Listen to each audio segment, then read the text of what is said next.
All right. Welcome back on October the 27th to the Life class. And we are going to skip ahead to another of the 60 characteristics of complex trauma in more detail.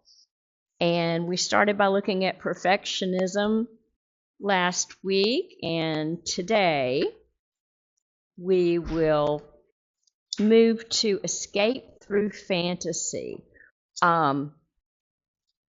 Many of the people that I work with would not at all see escape through fantasy as one of their personal characteristics.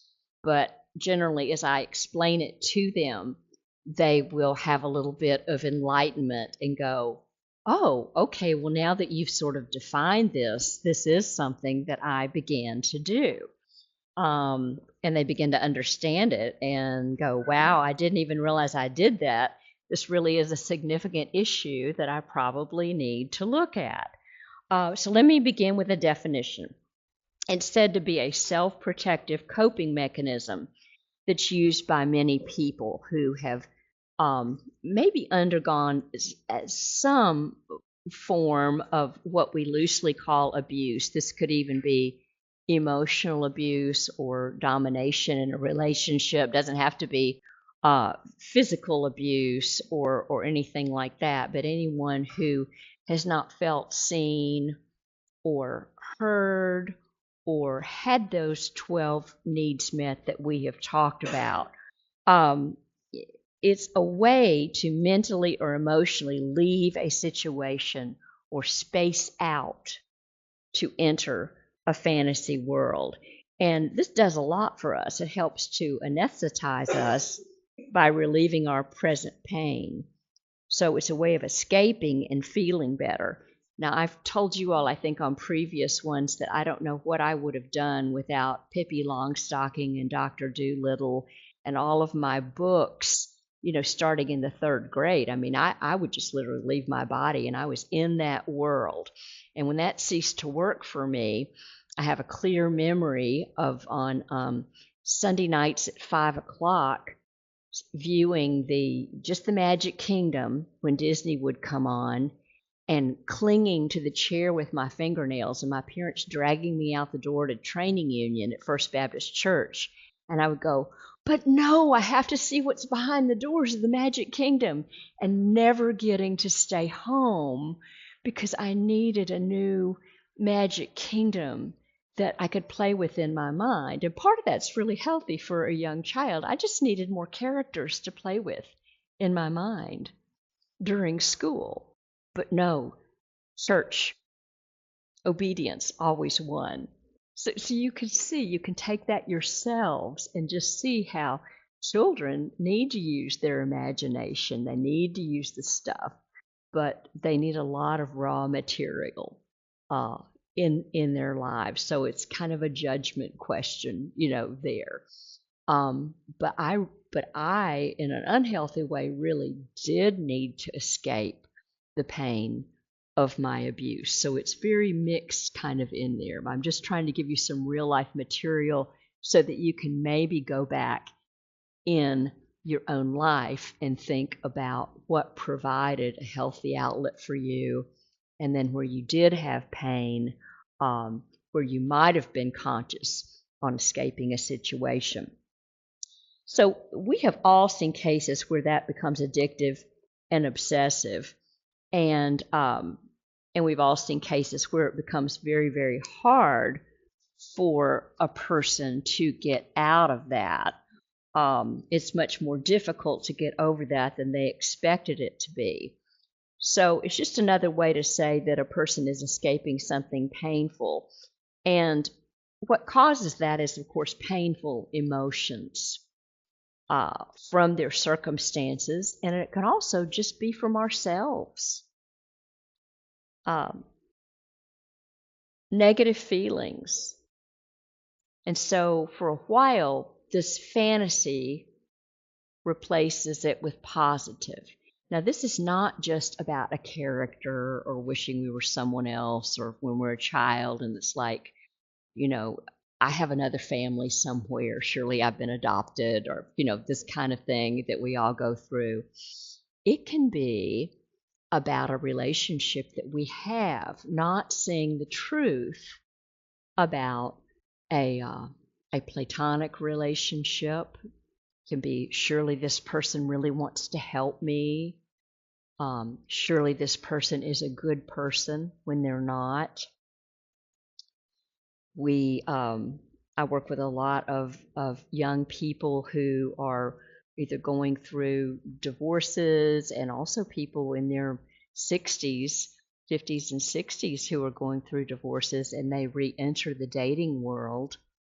And it is there's just a myriad of helps and articles about people that venture out for the first time, maybe in 40 or 50 years, about the idealized fantasy. Of course, television and media doesn't really help us with the golden bachelor, the golden bachelorette. You have this golden haze, which is what I'm really talking about around these people.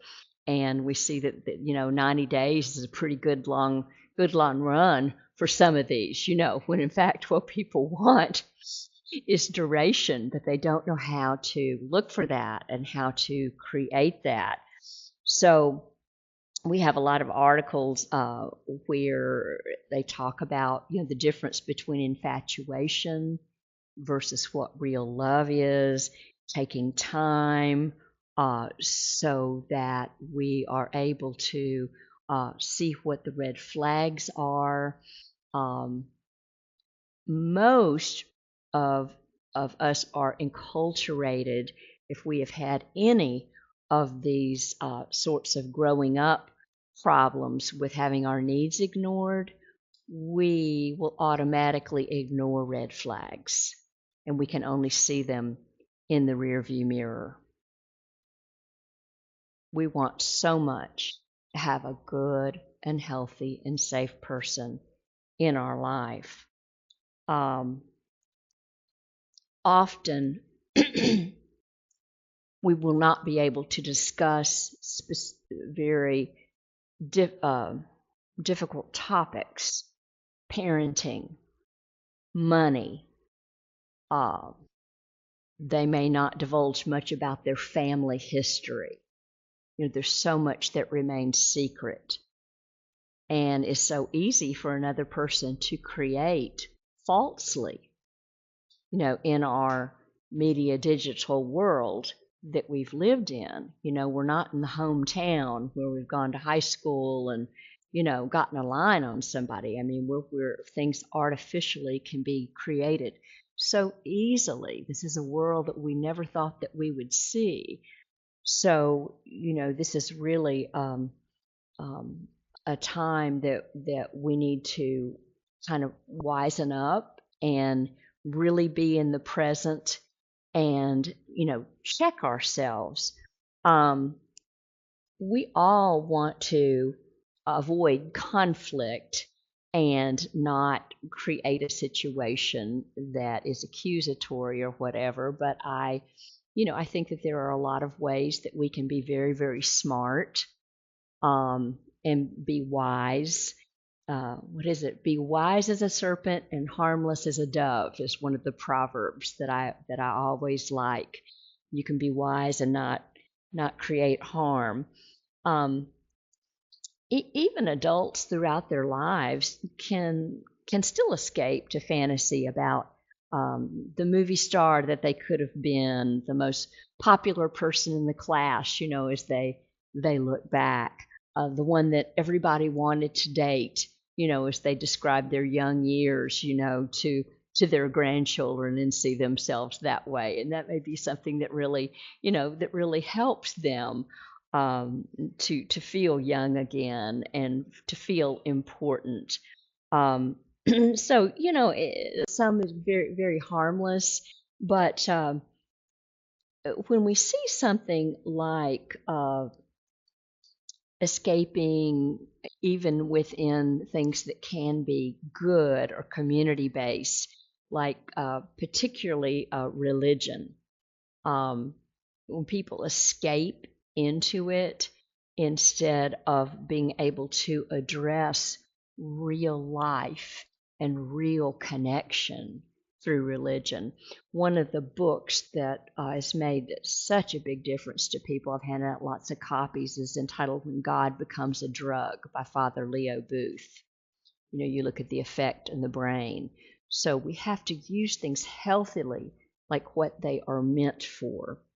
So we see people using the magic of the religion for a fantasy fix so they don't have to work at anything. This is an instance where it can be kind of a trap, escape through fantasy. Oh, God's going to do this for me, so I don't have to do the work.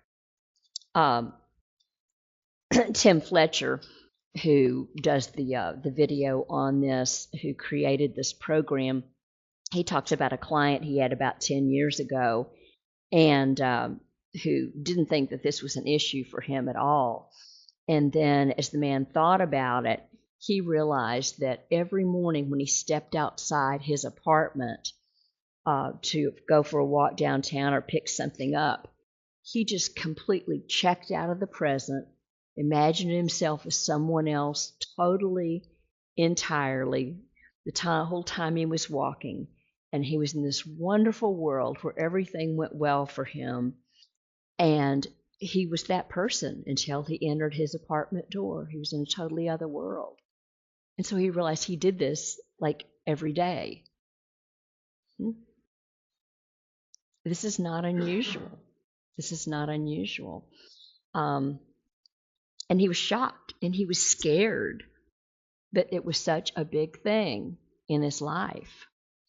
Or let's say you meet Mr. Right, and Mr. Right is your knight in shining armor, and they're just so kind, and they're so wonderful to you, and you just fall head over heels in love, even though everyone around you who knows that Mr. Right is saying, he's Mr. Wrong, and you conclude, they're all wrong.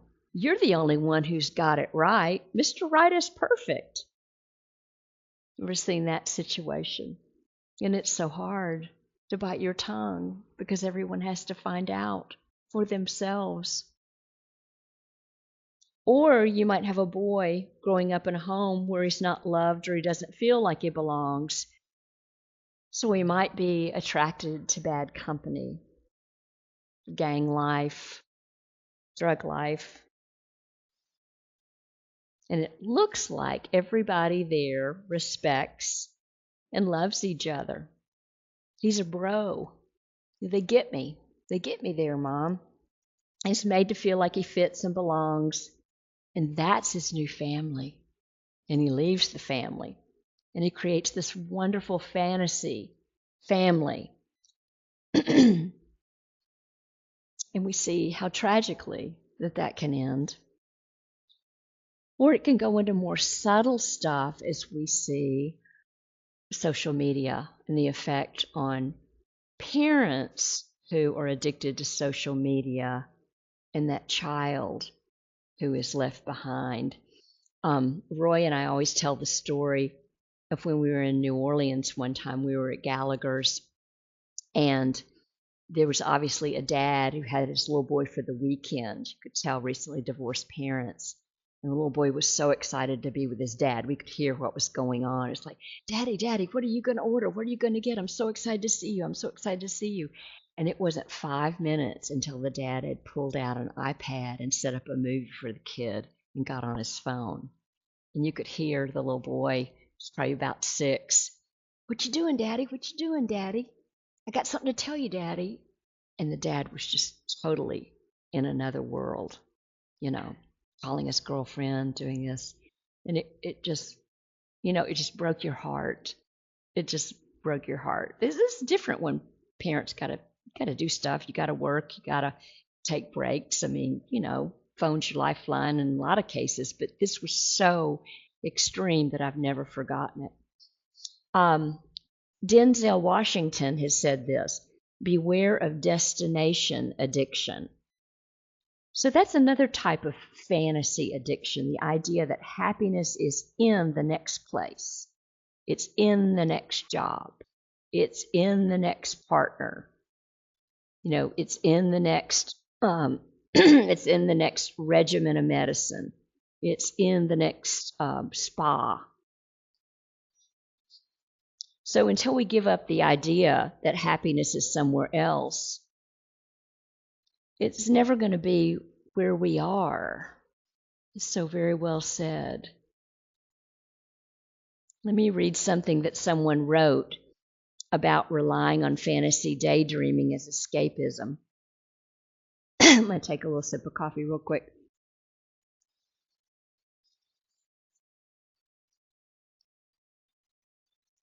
Here's the quote.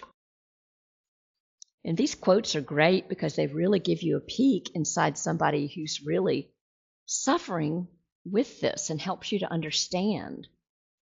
I suffer from avoidant personality disorder as well as depression and low self-esteem. And over the past couple of years, a way that I have dealt with it is to use fantasy. I started off with occasionally imagining myself as a different person and daydreaming about being in positive situations. But over the years, the fantasies have become more detailed, with the person I imagine having a totally different name, a life. It's gotten to a point where I imagine these fantasies every day, and I have trouble sleeping if I'm not imagining myself as this other person. I am fully aware that it's all fantasy, but the degree I've come to rely on it scares me. I have never heard of anyone else with this kind of problem. I am so afraid to talk to a therapist about it because I'm afraid of what she or he will think about it. Signed, the dreamer. Well, my heart just goes out to that person because if they only knew how many people really felt this way, in life, and will lose time in this, particularly with Facebook. Particularly.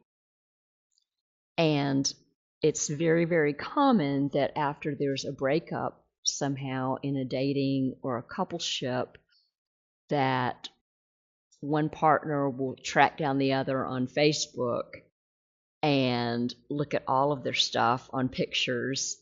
And, of course, they want that version of themselves to look like really good. Now that I've gotten rid of you, I really got it together. I mean, you can 100%, do this. And they're fantasizing about, gosh, it really was me.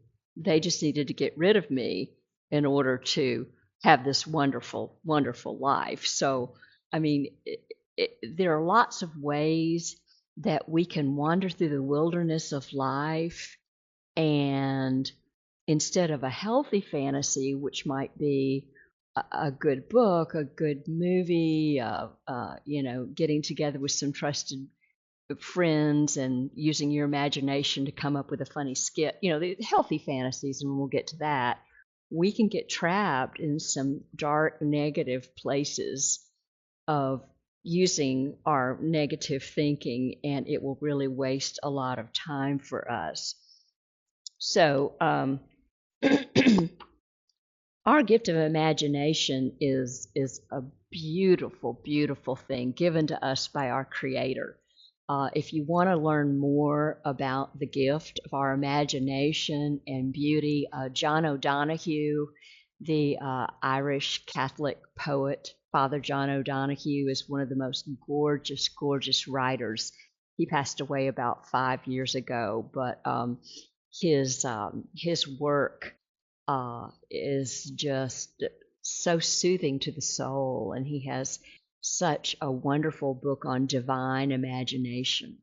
What God's imagination would have to be like in order to create this world and worlds beyond, and our healthy use of imagination. And so this is even like this week, trunk or treat, and everything going on in this campus is such a fun use of imagination. You see how children of all ages and adults too, we all get in on it with our costumes with Halloween, and whether they're handmade or homemade or mass produced or you know, just the surprise of somebody just wearing a simple mask and then finding out where, who they are. It's just such a fun thing, and very helpful for the kids in developing their brains and their minds. But we can take even the most innocent things like a few bets on sports. We can take um, the fun of good sportsmanship, and we can watch people get into trouble, with that, with deep debt on fantasy football or whatever that might be. So again, it's about, being able to stay within the guardrails of life and stay grounded. Um, we need to make plans for our future. We have dreams about what we want to do one day, where we'd like to live, and that could be a very healthy thing. But if we're struggling with very frustrating and difficult circumstances, when life is hard or we struggle with depression, we might find ourselves escaping by going back to what our old friends were. But we might think positively and say, this too will pass. We will one day have things better again. And you can use that to counteract the negative by saying, no, this is what we can get to again. That can be a healthy type of escape. What makes it unhealthy is when it interferes with a couple of things. Number one, it interferes with our ability or willingness to take responsibility for our own actions.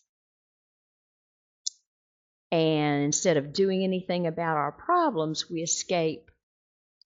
And then it makes it so we feel like we don't need to deal with our problems. It interferes with taking responsibility. It interferes with making realistic decisions in real time, important decisions about our future, about how to resolve situations. So when it's used as a way of avoiding, this can really go into absolute denial. I see this a lot with families who will absolutely not look at what's going on with their kids. My kids are perfect. There's no way my child could ever do a drug. And you're like way down the pike, they're ready to go to treatment, and that's just a symptom of the disease. But it is really shocking sometimes how that can be a problem, just because the parent might want to disassociate themselves from their own pain. Can have a very scary type of tendency. So bottom line, it's very unhealthy if it results in me not dealing with life on life's terms.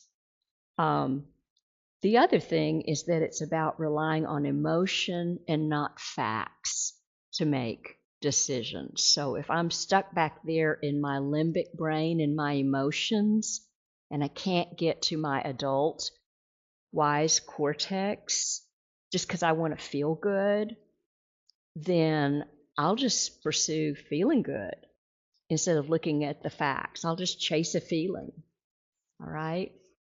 So that puts me back in a very childlike state. I just will go what feels good. All right? That does not make for a kind of life that is sustainable. It's just kind of like, okay, you give a kid a choice between a chocolate bar and a stalk of broccoli. Well, we know what they're going to choose every time. And most adults will do that every time, if you give them a choice on what to eat. But, we know that dentistry is extremely expensive, and most of us have had a few crowns and cavities, and we want to have a working, functional system. So I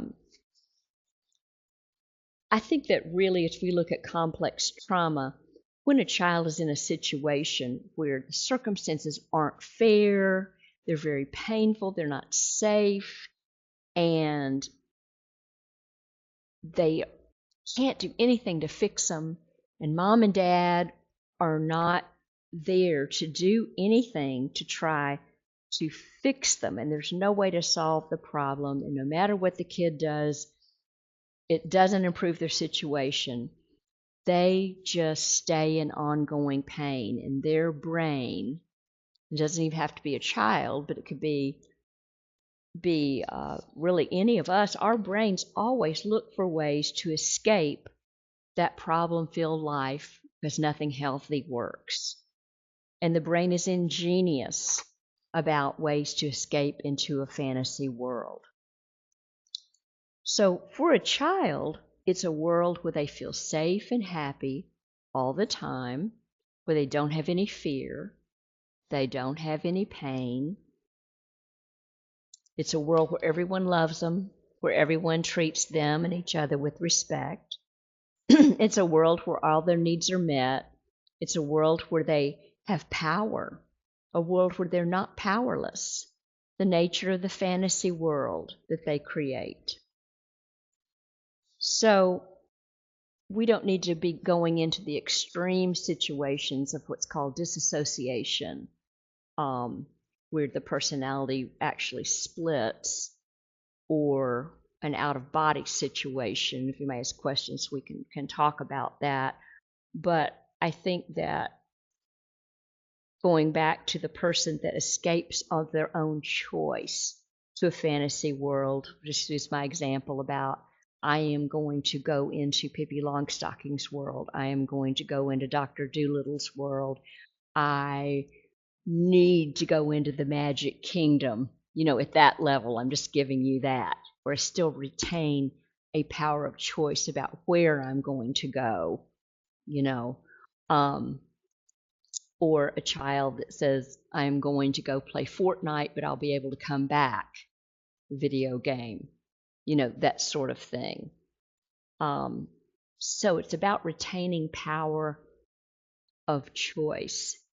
So when we begin to lose time, in other words, I work a lot with addiction. I work a lot with digital addiction and have for about 25 years. So about 25 years ago, we started seeing the brains of adolescents becoming actually changed by the time that they were spending online. And we could see this whole thing, becoming very, very dangerous, and particularly in the area of sex for adolescents, because porn became live on the internet, and parents were going, what are we going to do when we can't protect our kids anymore?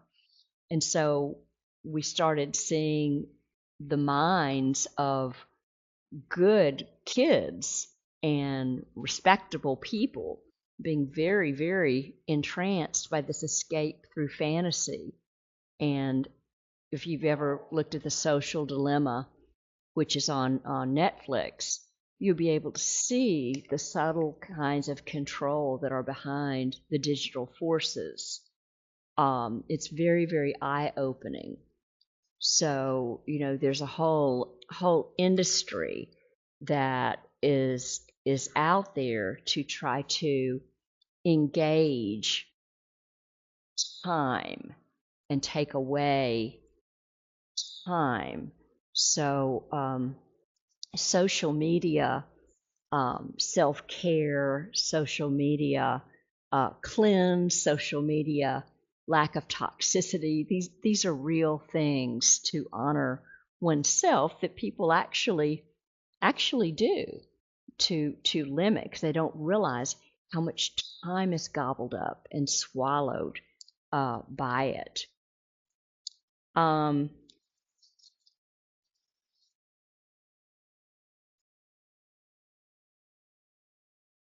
When people escape to fantasy, whether it is about a real relationship, whether they're telling themselves, my child is perfect, he's never used drugs, or this person I've been going out with for a month is absolutely the golden person of all time and could do no wrong, or whether they have some sort of fantasy, like a person that I heard about who talked about her best friend for about 3 years, and how wonderful the best friend's children were, and how she had sparkling clean toilets and all of her wash was all done, and how could she get this done with 3 years, only to find out that the person was on Facebook.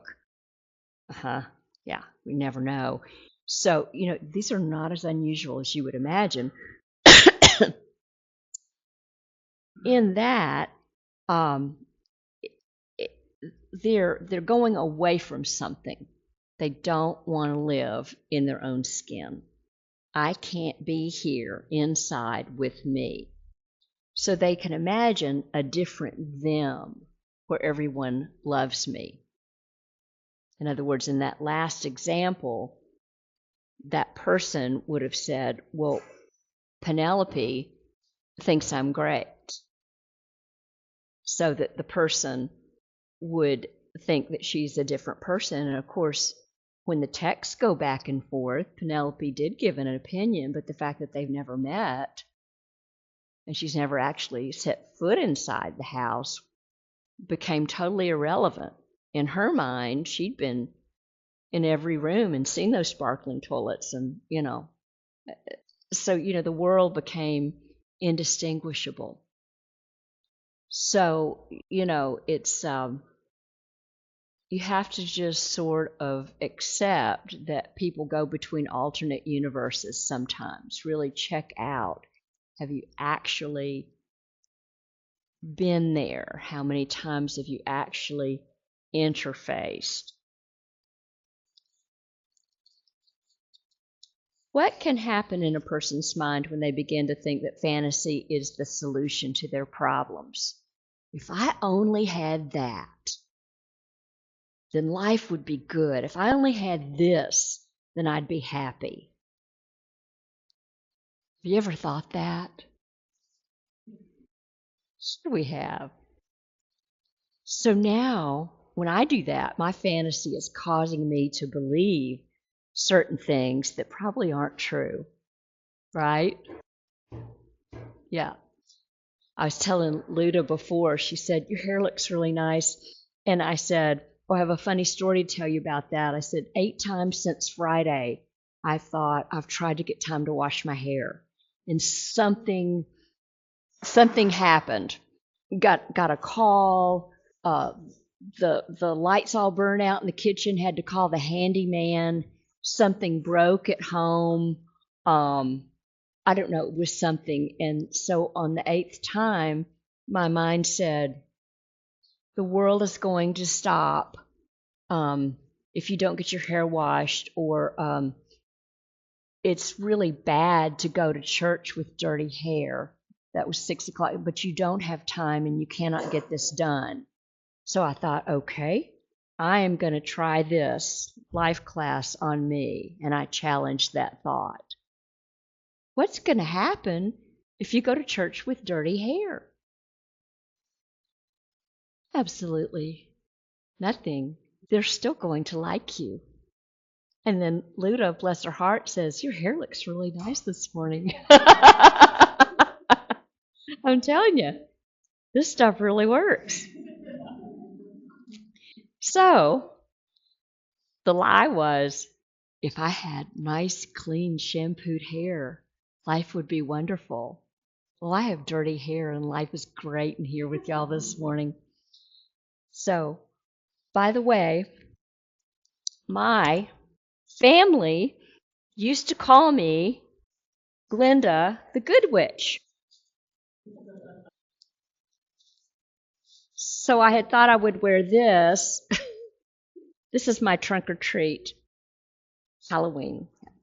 This is my little escape to fantasy this morning.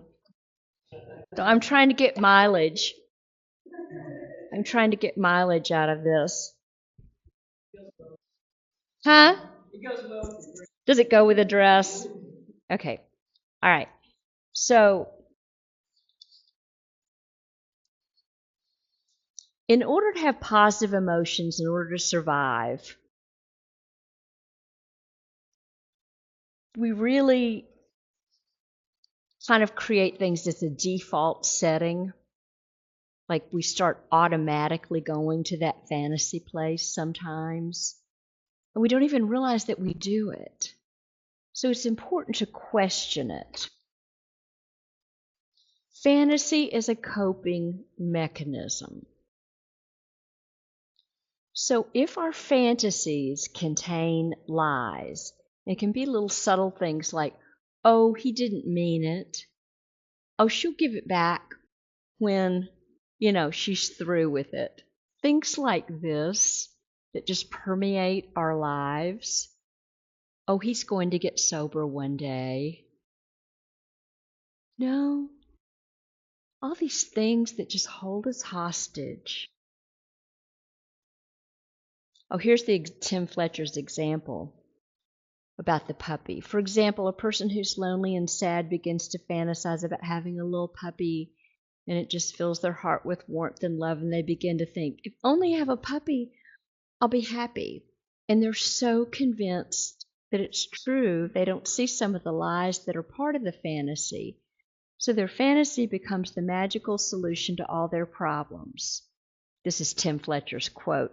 So it's a new puppy, it's a new car, it's a new partner, it's a new job, it's a new neighborhood, it's more travel, it's more clothes, it's more money.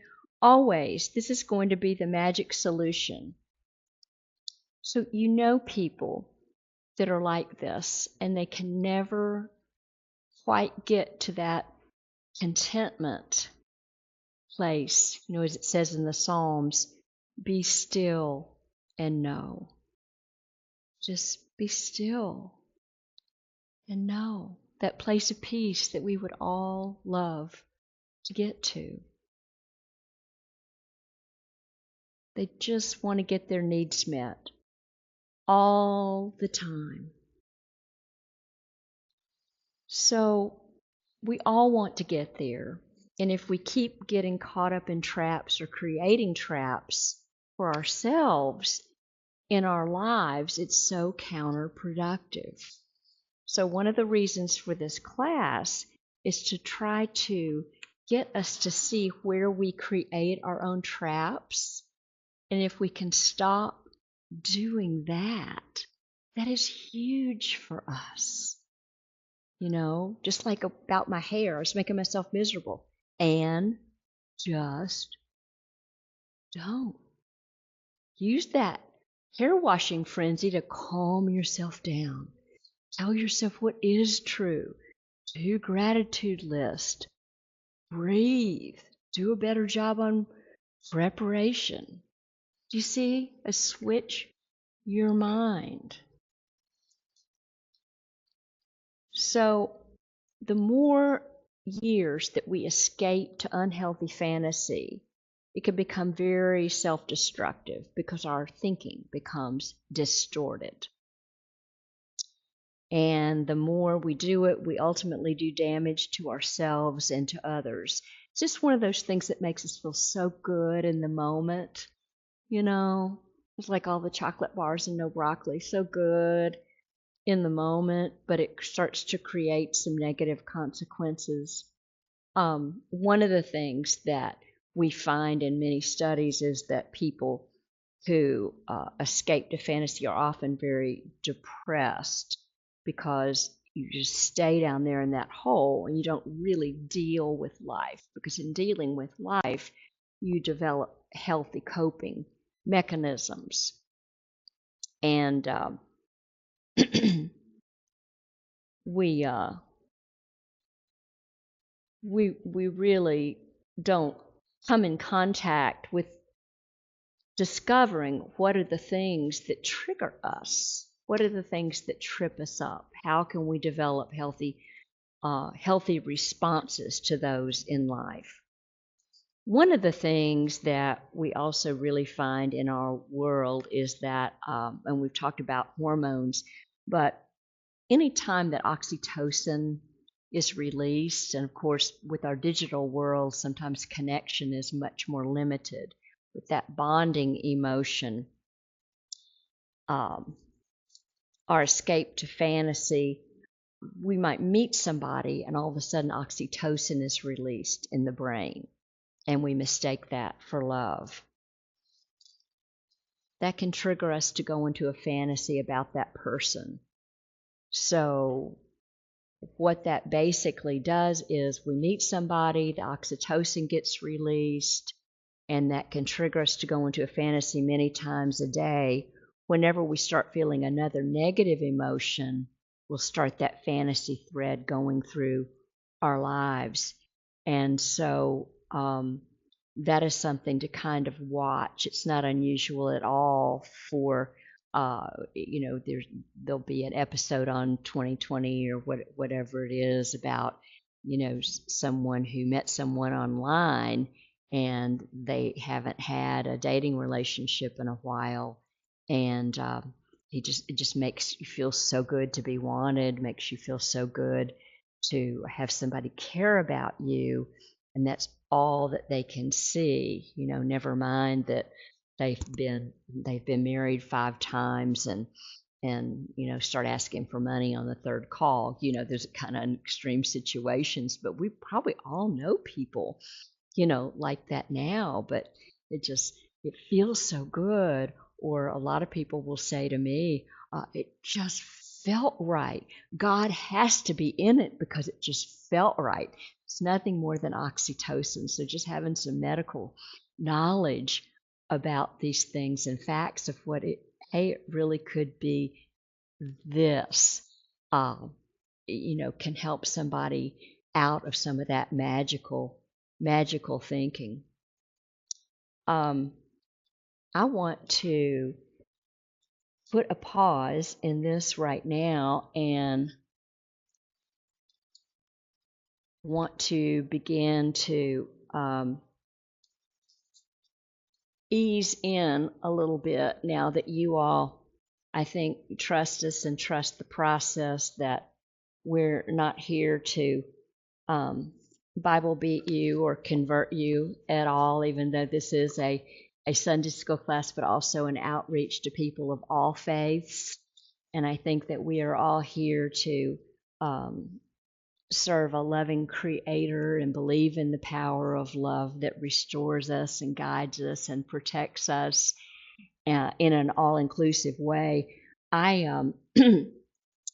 I come from many generations ago from ancestors that come from the Hebrides Islands, which is the northern Scotland, and have traveled way up there to discover my roots. And one of the things that I love about their practices is that they were one of the first places when St. Patrick and St. Columbo kind of landed in those islands. The messages, the early messages of Jesus landed there before any of the man-made religions came out of that. And I have taught extensively on Celtic spirituality, which is so expressed in simplicity, in goodness, in honor, in honesty, in nature, and is just such a pure and wonderful way to live.